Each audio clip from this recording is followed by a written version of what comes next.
If you're just getting started in real estate and you're trying to figure out how to find off-market deals, this is for you.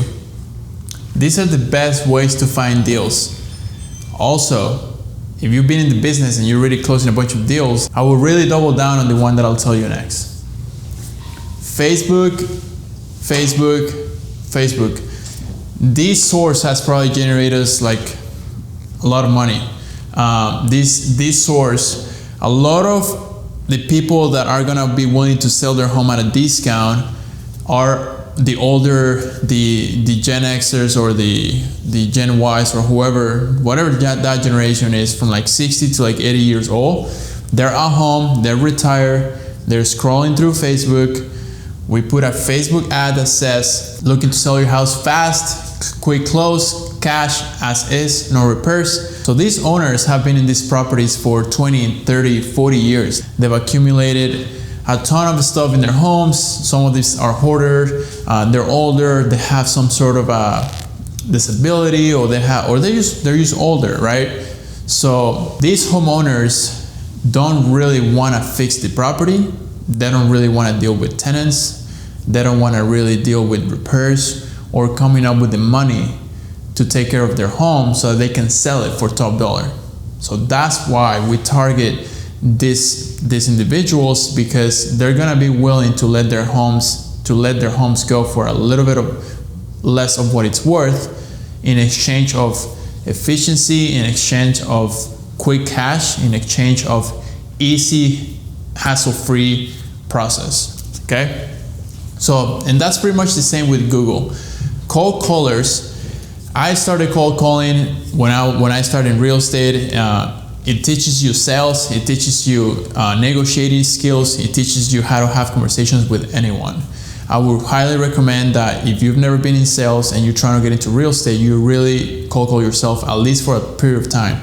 And then you can hire virtual assistants, or you can hire sales reps. Driving for dollars is one of the most effective and low cost sources of how to generate leads. Pretty much you jump in your car, you drive around, you try to spot houses that are very distressed, houses that have a broken mailbox, roof is falling apart, the lawn is super grown. Things like that are gonna tell you are signs that the property is not being taken care of. Text, SMS blasting, it used to be like one of the best ones up until last year. But right now with Verizon and AT&T and all these carriers catching up to like telemarketing via text, there's a lot of red tape and to get through in order to send a text, but it still works. You just can't do it in high volumes. We were able to send like 10,000 texts a day, like literally like boom, boom, boom, boom. And then now we're only able to send like a couple thousand, and you have to do like different numbers, different accounts in order to do. Social media, one of the best ways. We've connected with people across the country, done a lot of business through social media, so don't sleep on social media. Even if you're shy, just make contact. Like, people are not really watching, they're just scrolling, like literally. So just put content out there. It will give you credibility, and it will show that you're legit. So out of all of these deal sources that you could choose from, in the very beginning you have to choose one, or if you're on a limited budget, you have to choose one and figure out which one works best for you. For us, Facebook and Google are gonna be the most motivated leads. They are the most costly upfront, but the conversion is gonna be way higher, so your cost per deal is actually lower compared to all the other sources. Cold callers, for example, is a super high cost as well, and it's going to cost less per lead for your lead cost, but it's actually going to cost more per deal when it comes down to it.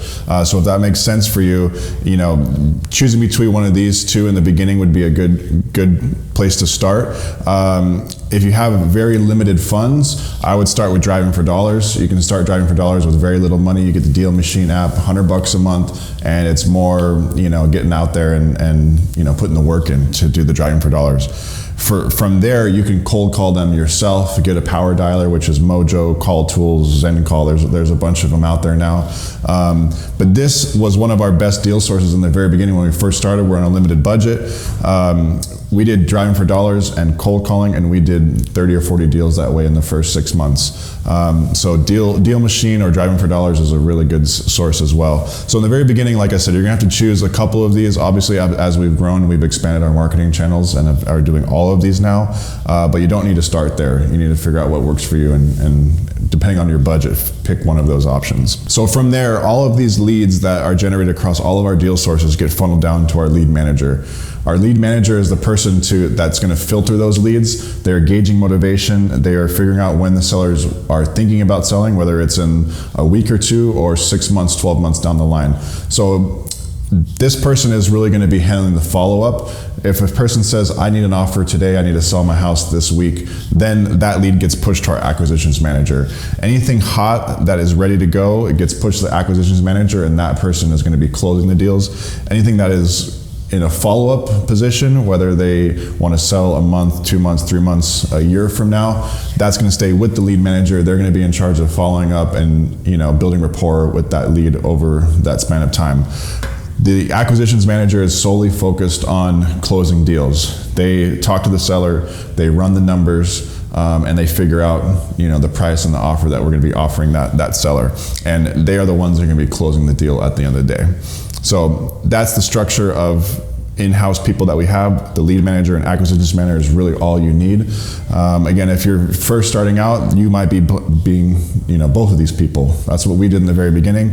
And as we grew, we expanded. We first got a lead manager, and we were doing acquisitions in-house. And then as we grew more, we actually hired an acquisitions manager in that position.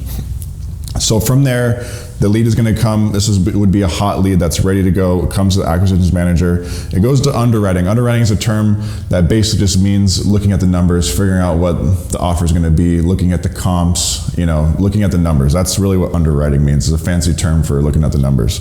And then once it goes to underwriting, we get that contract signed. There's an agreement between the seller and us on what price we're going to be moving forward with. We send it to our transaction coordinator. So our transaction coordinator, once we sign that contract, pretty much everything is in their hands. We kind of are done with it at that point. The transaction coordinator is going to be in charge of communicating everything with the seller. And this is where some of the hard work is in escrow. There's a lot of things that come up with title issues and other stuff that has to be worked through when you're actually in escrow. So the transaction coordinator is handling all of that. It's communications between escrow and the title company, as well as the seller, to make sure everything is communicated and everything goes smoothly through the escrow process. So from there, we decide with that deal if we are going to flip the house or if we're going to wholesale the house. So flipping, we are in escrow. We run it through our hard money lender. They're going to give us our LTV or the calculation of how much money they're going to be giving us. LTV is loan to value. So they are going to look at the comps themselves and double check our numbers to make sure we're on point with our numbers as well. We give them a rehab budget, and that calculation is done within the hard money lender to figure out how much money they're lending us. So that goes to the hard money lender.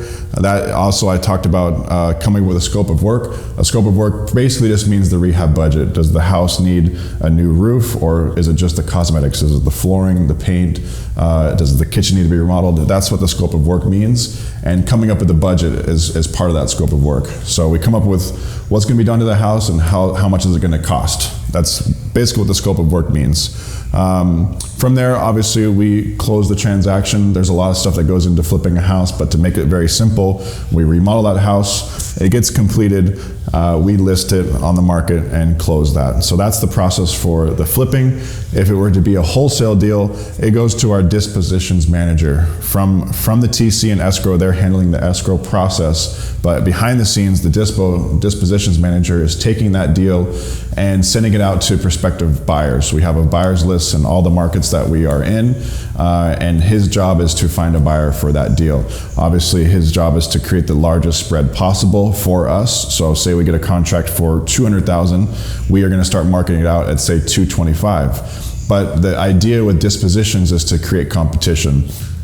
So there could be a buyer that say, hey, I'll give you your asking price. They could be offering less than what we're pushing it out for, and there's some people that will offer more. So that's the idea of That's the reason why you want to have a good buyers list, because there's some buyers that are going to be paying more than others. So that's the dispositions manager's job, is to find the buyer, the most motivated buyer that's going to pay the highest price, and thus creating us the largest spread. The dispositions manager, once he finds the buyer that we're going to be selling it to, will get a assignment contract in place. So an assignment contract is basically assigning the rights to the purchase agreement that we have between our company and the seller, assigning those rights now to the end buyer, which is who we're selling the property to. So that's what assignment means. They are taking over our interest in the purchase agreement, and they're going to be closing on the house and creating that spread. That's the simplified version of what wholesaling really means.